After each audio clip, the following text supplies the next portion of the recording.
Vznikla nejaká panika. Že minister Takáč si dovolil dať finančné prostriedky nie alternatíve, ale médiám, ktorí majú iný názor, ako máte vy v tých niektorých vybraných médiách. Nie je pravda, že len vy píšete pravdu. Práve že opačne. Vy píšete klamstvá. Pre mňa je to taká organizovaná skupina. Mimovládne politické mimovládky, ktoré sú pre mňa politické mimovládky, ktoré robia pre progresívne Slovensko a opozíciu, ako je Transparency International, Zastavme korupciu, hneď niečo vydajú, hneď to skopírujú samozrejme Denník N, Aktuality, Smečko a ďalšie tieto vybrané progresívne opozičné médiá. Samozrejme potom sa hneď toho chytia samozrejme politici z týchto politických strán a takto proste jednotlivé príspevky a jednotlivé rôzne vymyslené veci zverejňujú. Konšpirátori SK povedali, že toto sú správne médiá, ktoré píšu správne a toto sú tie zlé médiá, ktoré píšu klamlivo.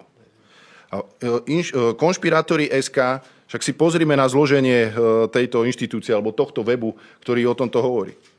Jeden z hlavných zakladateľov minulosti bol bývalý štátny tajomník Budaja, pán Smatana.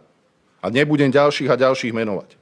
A samozrejme, že presne na základe aj týchto konšpirátorov vláda Hegera, Matoviča, Naďa a ďalších v rokoch 2022 médiá s iným názorom povypínali.